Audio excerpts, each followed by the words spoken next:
Welcome back, you guys, to Let's Play Danganronpa, and I actually found the piece that was missing my glasses. My little nose piece of my glasses is now falling off. I have to go to the glasses place tomorrow. But anyways, so we were continuing where we left off. I think we confused whether the announcement was for Hifumi or Taka. First of all, 2 bodies have been found. It'll have been 2 announcements. Maybe Monokuma simply got lazy and rolled them all together into one. What do you say, Monokuma? Any comment? Well, it's a very sensitive issue, so I can't go into too much detail. But what I can say about the body discovery announcement is it only broadcasts when 3 or more people find a dead body for the first time. That didn't answer our question, man. We're asking if you're a lazy bum. No, actually, that was plenty. Huh? He said it only broadcasts when a body is discovered for the first time, which means even if we found the same body again later, he wouldn't make the announcement again. If that's true, then why was the announcement made again later on? Huh? Later on? Exactly, we heard the body discovery announcement twice. The second body discovery announcement, the first time it played, we found each body in the nurse office and the equipment room. And the second time was when both bodies were rediscovered. We heard it the second time when in the repository when we just rediscovered the 2 bodies. Ding ding ding dong. A body has been discovered. After a certain amount of time, you may use however you like. The class trial will begin. Ding ding. It didn't seem weird at the time, but it contradicts what Monokuma just told us, doesn't it? Exactly. If we were actually rediscovering both bodies, the announcement shouldn't have played. Then in reality, when the 2 bodies were rediscovered, one of them was actually being discovered for the first time. So when we found Hifumi for the first time in the nurse's office, he wasn't actually dead yet. Meanwhile, he wasn't actually found dead until we came to find him in the repository. And that's just part of it. There's one other thing that leads me to believe he was still alive in the nurse's office. I have an itchy foot. Hold on. Oh, I know! Because he was super good at playing dead! Bada bing, bada boom! That is the worst logic I've ever heard. But honestly, I don't believe there's anything that can prove he was still alive. Okay, let's take a look at the events surrounding the discovery of his body. Then it should become clear whether he was alive or not. This whole thing is pointless. To be proof Hifumi was alive. It was his glasses. It was the fact that we found that glasses cloth. Am I right? Am I right? Yes! Score! Well, here's one thing we do know. The first time we found Hifumi's body was in the nurse's office. And then while me and Celeste were in the bathroom, his body disappeared. And the next time we saw his body, it was in the repository. But when you compare his body before it was moved and after it was moved, it was in changed in how it was positioned. There's no wrong. Frick. Damn it. Okay, yeah. There was no difference. Bullshit. His glasses, everybody. Glasses are important, guys. That's why I was so annoyed with mine. Were bad. That's why I need to get my glasses fixed. Oh, nope. Notable difference. Bullshit. It was his glasses. All along. In fact, there was a clear difference between Hifumi in the nurse's office and the repository. His glasses. The fact alone that proves he was only playing dead from the beginning. Perhaps he'd like to fill the rest of us in? When we found Hifumi in the nurse's office, his glasses were covered with blood. But when we found him again and later in the repository, they were spotless. And I found the item that you used to wipe and clean in the nurse's office trash can. The evidence I found in the trash can was... well, this is dumb. Glasses cleaning cloth. Got it. Here's a glass of cleaning cloth featuring a certain cartoon mascot. The one look at the blood stain on the cloth should make things clear. The piece of cloth that was used to wipe Hifumi's glasses clean. And the mascot on the character is the same one on that digital camera, right? And whose digital camera was it? Hifumi's, of course. The character was Princess Piggles from Demon Angel, pretty pudgy princess. Well, pressing that 3 times fast because I can't. I think. I highly doubt anybody but Hifumi would have brought something like that to this school. I see a point. The only people here who wear glasses are... I wouldn't be caught dead using a tacky piece of garbage like that. A few tissues is all I need to keep my glasses clean. Then no question, it belongs to Hifumi. So what you're saying is... What exactly? What I'm saying is the blood on his glasses was wiped away using his own glasses cleaning cloth. Even if that were true, it does not mean he wiped the blood off himself, excuse me.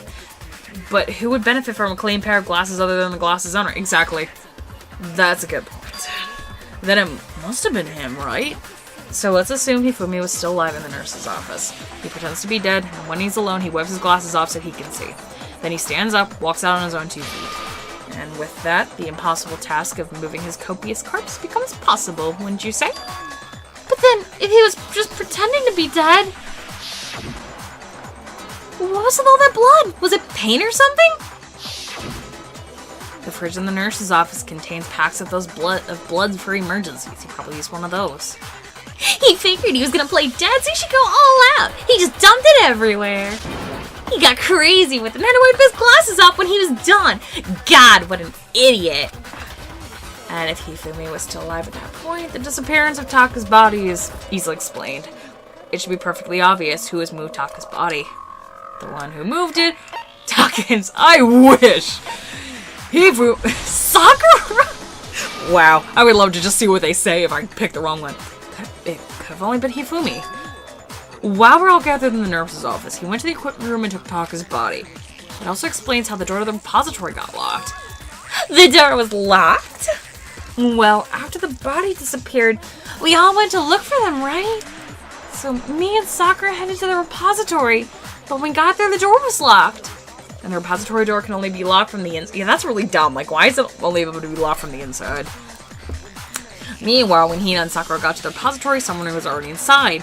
And it could only have been Hifumi, who had just finished stashing Taka's body there. He convinced Asali he was dead, and when he saw his chance, he dragged Taka's body to the repository. So Hifumi wasn't the victim in this case, he was one of the assailants. But does that mean he took part in the murders? I just can't believe it. If you're having trouble, would you like me to show you one more piece of evidence? There's more? Oh, absolutely. The single biggest fact pointing to his involvement has yet to be revealed. You know what I'm talking about, right, Makoto? The item that he took off Taka's lifeless body? The thing he stole from Taka could only be... the note Hifumi had. Got it. You're talking about the note Hifumi had hidden away, aren't you? Hidden note? That's right, we found it stuffed in his pants. What? In his... pants? Yes, his pants. Okay, well, forget about the pants for now. Just take a look at what the note says. Yeah, Makoto's like, I'm done with this shit.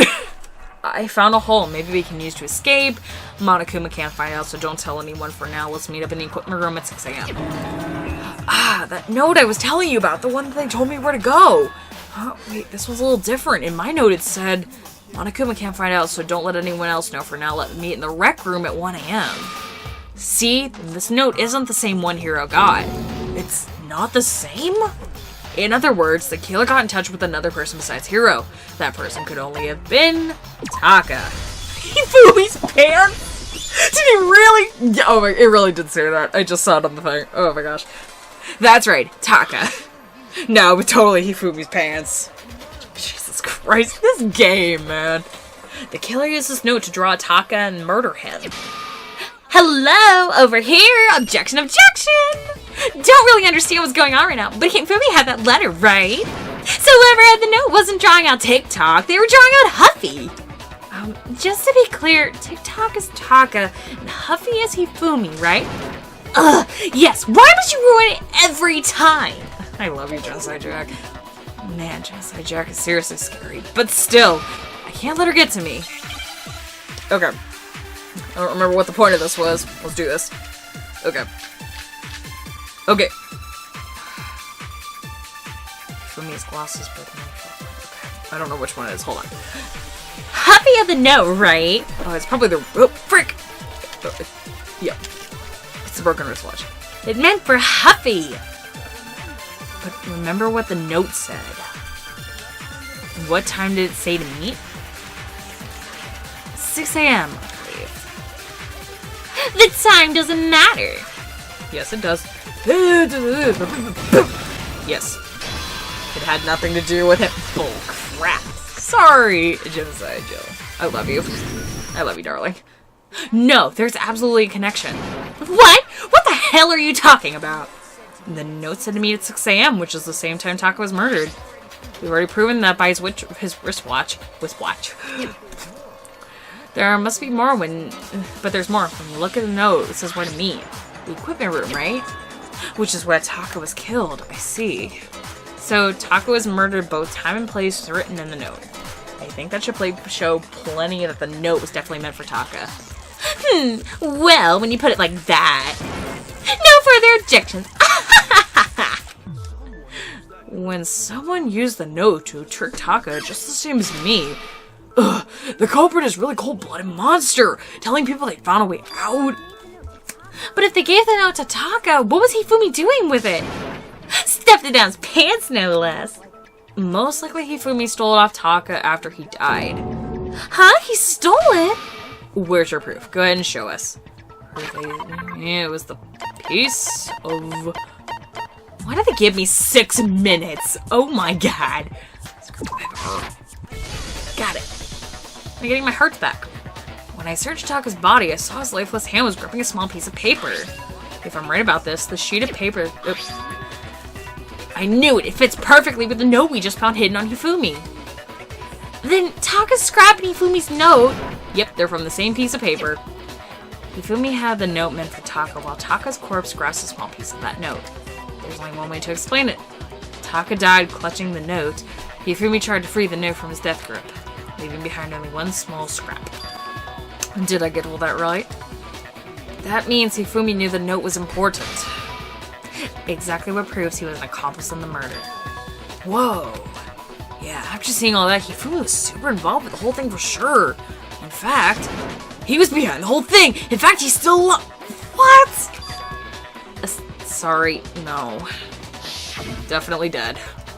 When we found him in the repository, Hifumi was truly completely dead. Second body discovery announcement made to prove that. But he's still... So then, who killed Hifumi? Whoever did is the mastermind, the true killer.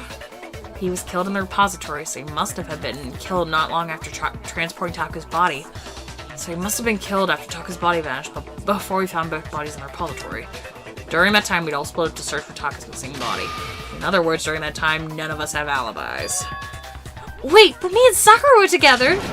Stop trying to steal the spotlight, you stupid walrus. Who are you calling a stupid walrus? 4 a.m. Oh my god. Anyway, when they were both killed bothers me too, but there's something that's been bothering me even more. And what might that be? The weapon they used to kill Hifumi. The weapon? Yeah, because I mean, according to the Monokuma file, the way Taka and Hifumi were killed was almost the same. They both had similar fractures and all. But Justice Hammers 3 and 4 were laying in the nurse's office in the equipment room, right? So if Hifumi was killed in the repository, the culprit would have had to grab one of the hammers to kill Hifumi. Then put the hammer back where they found it. But wouldn't that be seriously risky for him?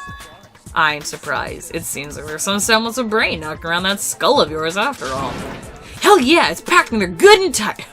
Oh my god. You're weird. He's right though. I don't understand it either. The Monokuma file makes it clear that they were killed using similar instruments, but if the hammers were already laying around the other rooms... So the question is, how could the culprit have gotten their hands on either of the hammers? Personally, I haven't a clue. So which hammer was used to attack Celeste, number 1 or number 2? Those were accounted for too. I think the one is big enough to kill someone. It's not possible to use a different weapon? I don't think it is possible. They were both killed using the same kind of thing, right?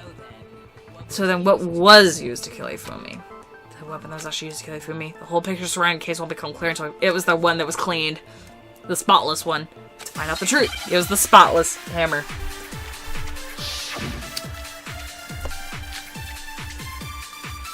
I love how sometimes they make it harder by giving you 3 choices randomly. Okay, what was used to kill Hifumi? Was it Justice Hammer 3? What, maybe Justice Hammer 4?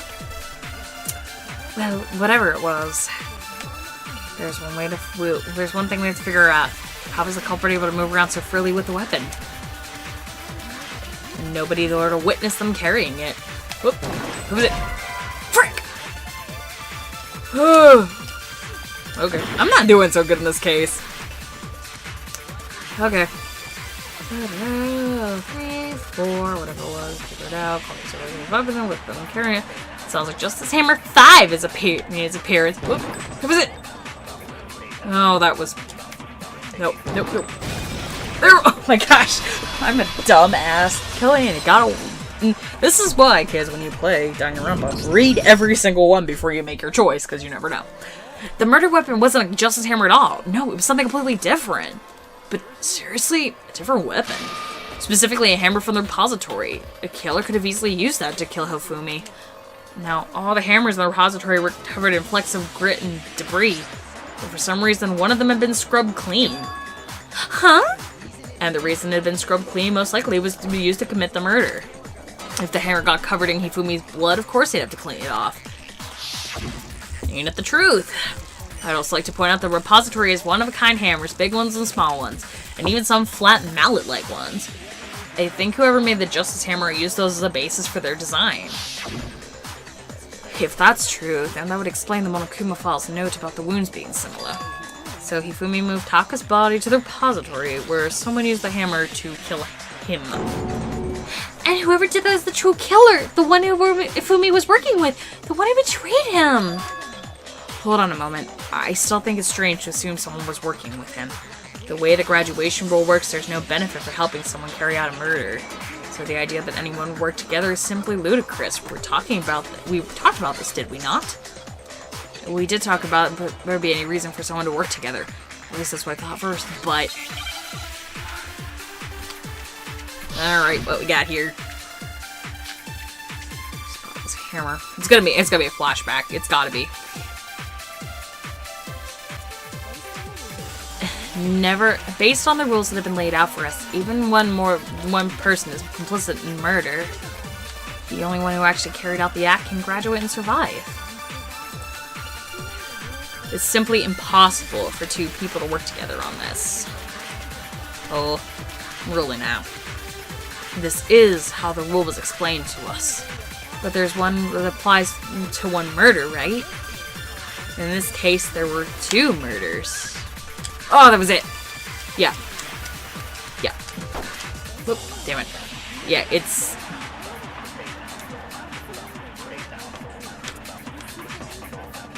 It's... You gotta do murders and 2 murders. And gotta shoot it at impossible, I believe. Am I right?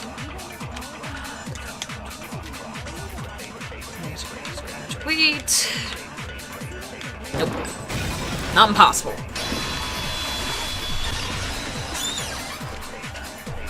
I think alter ego has something to do with this, though, too, you know? Since there were 2 murders, at least one plausible is more than one person was involved. What do you mean?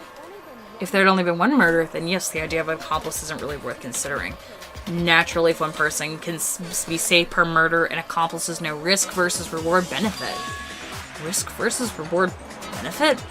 The payoff for working together, the reward that balances out the risk of taking part in the scheme. There's no point in being someone's accomplice if there's no benefit to you. However, if there were some... Yeah, it's alter ego. It has to be. If there were some potential mutual reward for them, then cooperation could become possible. You're saying that 2 people acting as their accomplices to commit 2 separate murders? I think that's what the true killer told Hifumi. They said that each would have an accomplice for their crime. And based on the case's events, Hifumi would have been the first one to act murdering Taka. They made him carry out the first murder so he couldn't back out of helping them later on. So in this case, there wasn't one single person committing multiple murders, but instead each person killed someone, creating 2 separate incidents. And it only took one person, it only looked like one person because that's how the true killer designed it to look. A simple, suspicious individual, a similar weapon used in each crime, disappearing bodies, Created by one seamless set of circumstances, they made it look like one person was behind it all. The mastermind picked the target and managed to convince him to do it all along with to go along with their plan. And then, to avoid no accomplices rule, they simply killed their accomplice. Which, if true, means that betraying Hifumi was part of the plan from the very beginning. That's just awful! How could anyone be so cruel? You think so? I can't help but admire the cunning. Still, their choice of accomplice seems odd. The effort made to convince us the two murders were the same. The main characteristics of this time. Kyoko must have noticed that fact from the very beginning, which is why she said not to overlook this as a series of connected events, but as entirely separate incidents. Kyoko is really amazing, although, when you think about it, she's almost too amazing. It's almost unnatural how good she is at this. I understand how an accomplice could be involved, but who was the one pulling Hifumi's strings? That's problem numero uno right now. The true killer manipulated Hifumi to carry out a number of actions and then murdered him. The debates up until now, the way the case has unfolded, when you consider all that, there's only one person who seems to fit. Yep, I knew it. It's gotta be. Celeste. I knew it. It was Celeste. I'm I'm the suspicious individual now, am I? I really do hate this kind of joke. A joke? I wonder. So what you're saying then is that I specifically chose to work together with Hifumi. The idea that I would choose to spend any amount of time interacting with him. That I would go that far with 10 feet of that shifter brains, that lazy, worthless, good-for-nothing idiot. Pardon moi. I said that wrong too, but it worked out pretty good. Just to be clear, this is evidence to support it. Is that so? It is. Throughout the investigation, there was certain behavior that was common to only the two of you. And considering what we've learned so far, it only proves that the two of you are working together. I knew it from the beginning. Yeah, it had to be. It was like the screaming, the paper hidden, encountering the suspicious individual. Yeah, had to be. The behavior that they had in common was that that had to do with the suspicious individual in the suit, doesn't it? The only one who ever actually saw Robo Justice firsthand was Celeste and Hifumi. Shush, the adults are talking now. Sorry. As he said, only Celeste and Hifumi ever laid eyes on the costumed individual. If we accept that Hifumi was one of the culprits, well, we can't help but suspect what Celeste has said as well. Are you saying that everything they told us was a lie? After taking Hifumi to the nurse's office, we began our search for the individual, correct? But not too long after, do you remember what Celeste said? I saw a shadow moving at the top of the stairs. We headed to the second floor specifically because she claimed to have seen. Next to draw us went to the physics lab up on the third floor. She let out a blood-curdling scream. And when we'd all come to see what was wrong, what is it she said? Celeste, what's wrong? That was a rather intense scream for someone like you. I saw him, the strange costume man. He ran off as soon as I screamed. He was blocking the stairs, so he headed further into the hall and disappeared. Yeah, seriously. I pretty much knew from the start that she was acting weird. Once she'd done her job to get us out of the physics lab, it was time for her partner to get down to work. What was that? They came from downstairs. It must have been Hifumi. He's in the nurse's office. This is bad. Come on, we gotta go back. It was to get us divided into two groups so that we both discovered Bice at the same time. In fact, Celeste was precisely the one who proposed that we split up. Then why do we split into two groups? I'll lead the hunting party. That seems much more interesting. Very well. Makoto and Hina, you come with me to the nurse's office. I will leave to capture the suspicious individual to Toko, Byakuya, and Sokka. Well, if Celeste and Hifumi were working together, all those chance events suddenly become connected. And on top of that, that piercing cry of yours early on.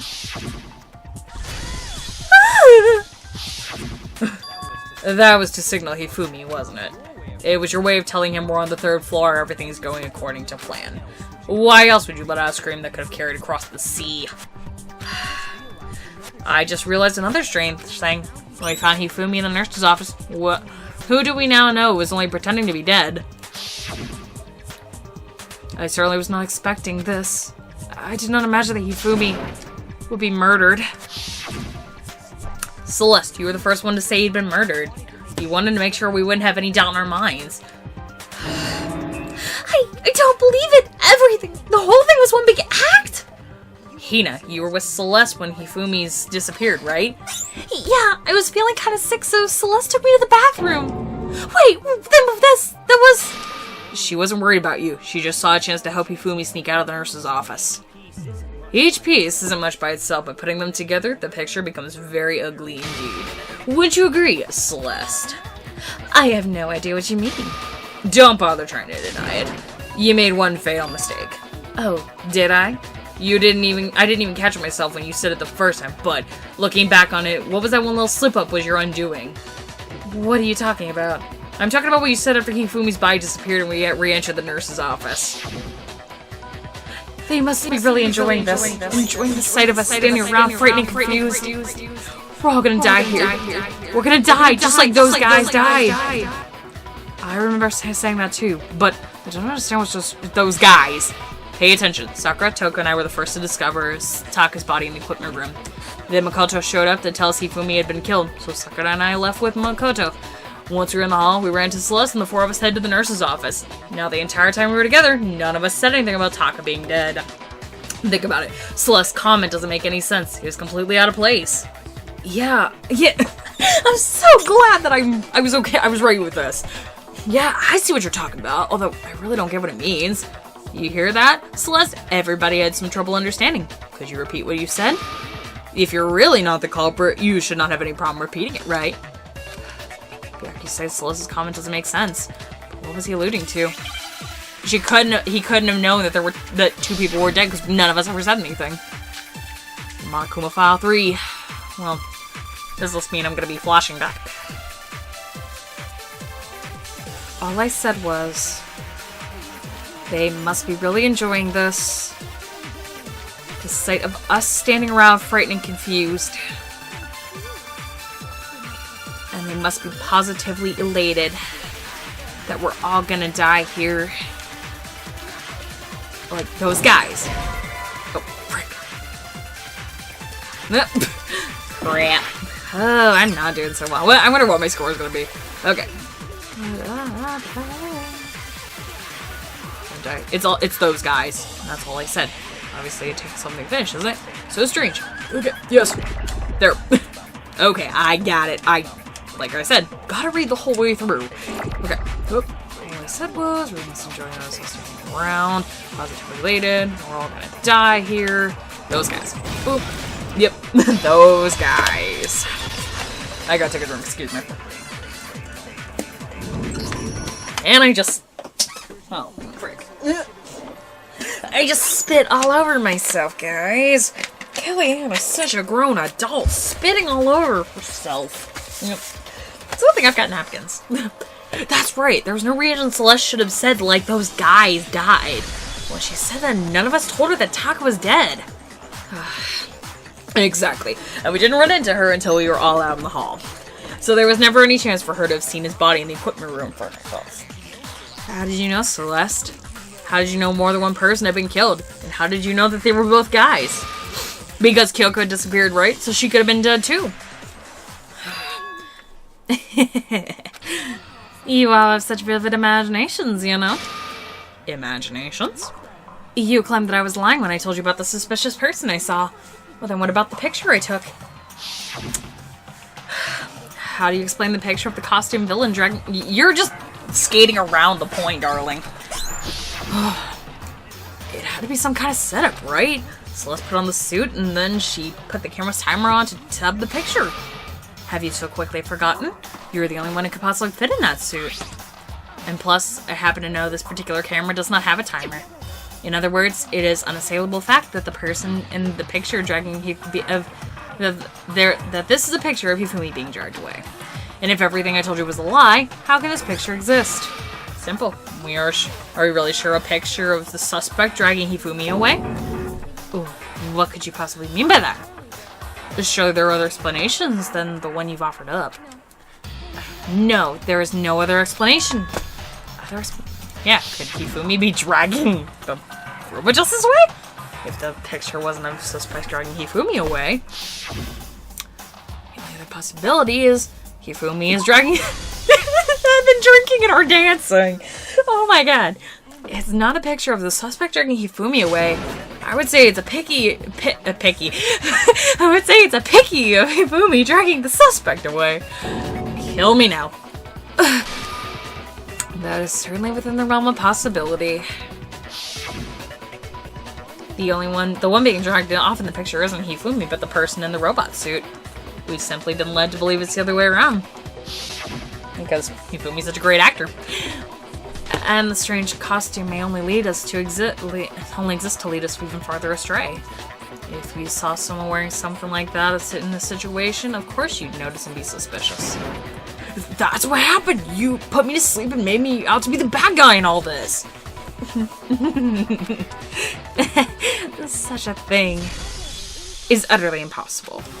Hifumi was dragging him away? Ridiculous. Is it? I don't think it's ridiculous at all. Then shut your mouth and allow me to educate you. Celeste thinks she can prove that there's no way Hifumi was dragging the suspect away. But is that really possible? Alright, what evidence do we get? Robojustice's costume. There's a hero's message. Robojustice's blueprints. Okay, I don't know. Let's read this over. You dressed me up in the suit after I passed out. And then you draped me and had him carrying my weight. You tried to make me look like the bad guy. Like I said, ridiculous.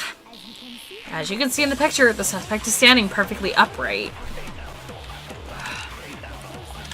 And the person inside the suit was unconscious?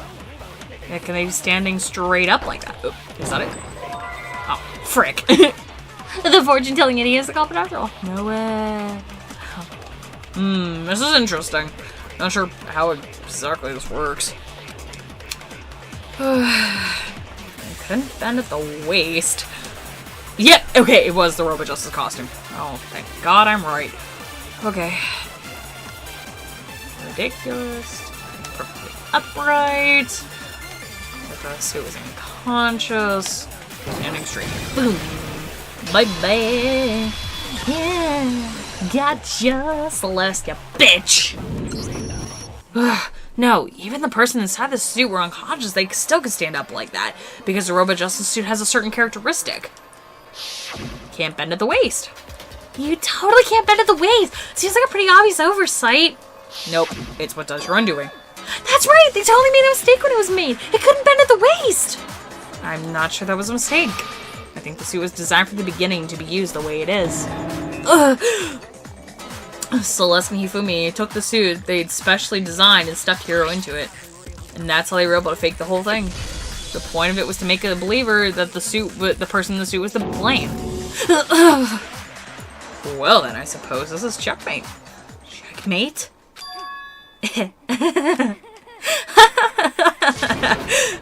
Don't make me laugh, you idiot! What do you mean checkmate? Celeste? Clearly, you want me to cram your little guilty box? Well, there's one little problem. Have you already forgotten what Hifumi told us as he lay dying? Hey, Hifumi, who was it? Who attacked you? Who tried to kill you? Who killed me?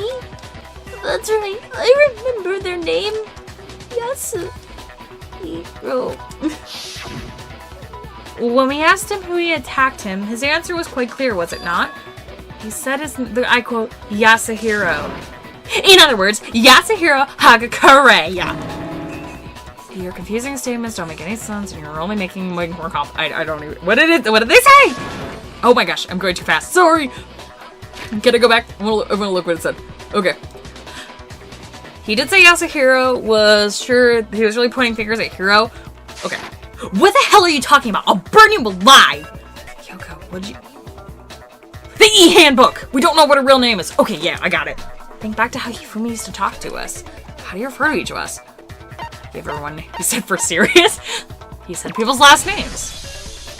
Yeah. That's right, our last names. He called us all by our last names.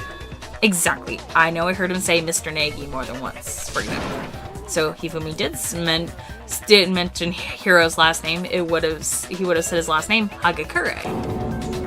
I'm sure it was just incidental. By chance, his first name. Indecent? Don't talk. Random chance, that isn't a convenient explanation. No, it's not a convenient explanation. There's no reason to think that it would have said a name any different than normal. But he must have run out of energy before he knew any more.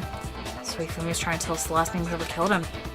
But the name he said doesn't apply to anyone here. Well, no, hold on. There is one person it could apply to. And that's Celeste. She never told us what her real name is. What did you just say? Think you're taking false accusations so far? I don't know whether to laugh or spit. Come on, enough with your idiotic blather. Yasuhiro's a loser's name. Do I look like a loser to you? Well, do I? What? You think I've earned the right to be a little on edge? Okay, then fill us in. What is your real name? Fine. Make sure your ear holes are wide open and listen up. My real name is Celestia Lindenberg. Could you please stop making me repeat myself over and over again? Celeste won't give up. So then, I have to do something to make her accept it. E-handbook. E-handbook. Yep. Knew it. E-handbook. Ifumi was trying to tell us something. What? The killer's last name was Yasuhiro. If there's one person here who might have that last name. It would have to be you, Celeste. You haven't told anyone what your real name is. How many times do I have to tell you? My name is Celestia Lindenberg, goddammit! How long do you have to go on pretending? I'm not pretending. It is the truth. There's no way to contradict. Whoop. Wrong. Handbook. Okay, now I understand everything. Everything is coming together. Man, these people who created this game are smart. That's it. The handbook. What? Anytime you turn your handbook on, it shows the owner's name when it boots up, right? Monokuma was told us all about it before.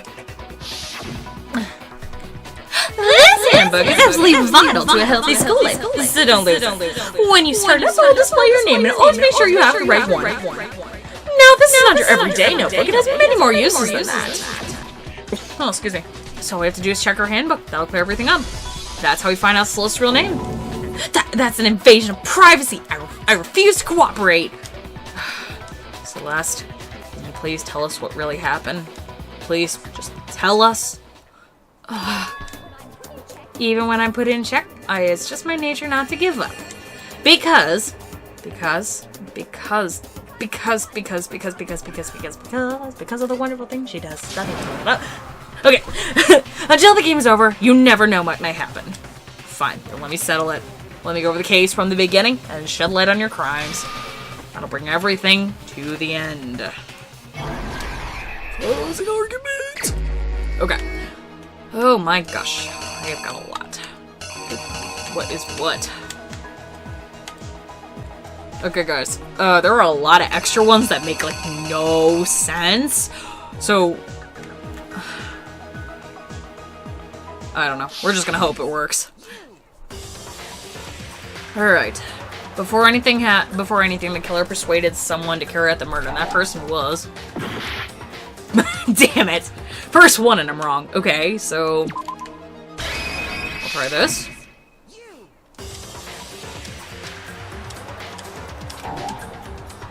Okay, never mind. Ugh, there are so many... Oh god. This is dumb, guys. Really? Really dumb. Okay. So, Ifumi's head. Okay. Okay, that was right, apparently.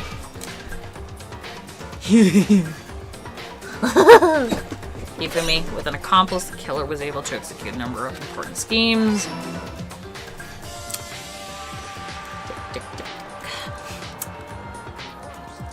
First, I convinced someone to meet in the rec room last night, 1 in the morning. Here, roll. And they drug the shit out. That someone they met was Hiro. The murderous judo intended to pass Hiro off as the prime suspect, so when they met up with him, they drugged him, knocked him out, and stuffed him in the Robo-Justice suit.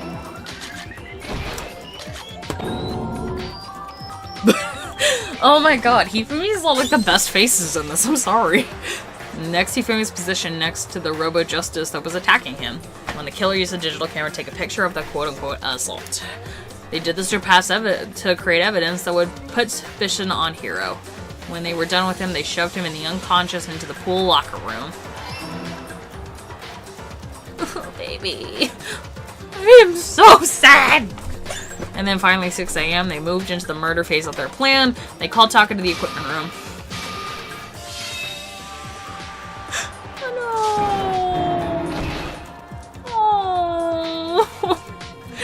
That's when Hifumi killed him, making the scene of the first murder. I was nervous I wasn't going to remember which hammers were which. The murder weapon was used was Justice Hammer 4, which was left in the equipment room. The reason the number 4 was used to create confusion about the order of the crimes. And the picture of Hifumi making that really funny face. I love it. So they falsified 2 more assault incidents. For these attacks, the killers pretended to be the victims to solidify Robo-Justice as the suspect.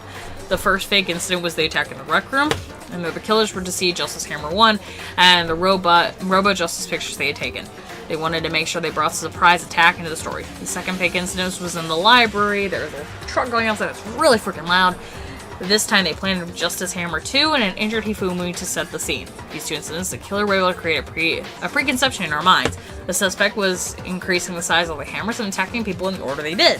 We fell right into their trap and started looking for the suspect based on that, but...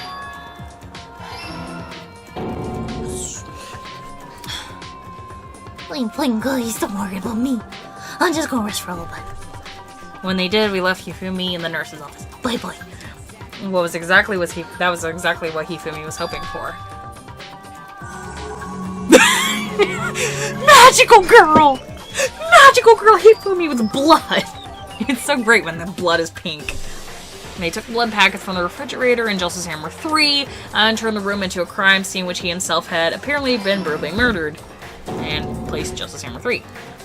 He let out a scream to draw us back into the room. When we returned, we found... Meanwhile, the other group had been searching, found Taka's body at the same time. When they heard the body discovery announcement, we naturally assumed it was for Hifumi. Would it have been two minutes earlier that they found Taka's body and the body discovery announcement was made? Maybe, well, true, Monokuma could be just watching it to do that for being a shit. We left the nurse's office and Hifumi once again took advantage of the situation. He simply got up and made his escape. When we learned his body disappeared, he rushed back to the nurse's office. Once again, Hifumi had the chance he was waiting for. This time, he stuck into the equipment room. Rude. My poor baby. And I love his boots, by the way. Sorry. He wrapped Taka's body in a tarp and then used the dolly to move it to the repository. That explains how each of the bodies disappeared.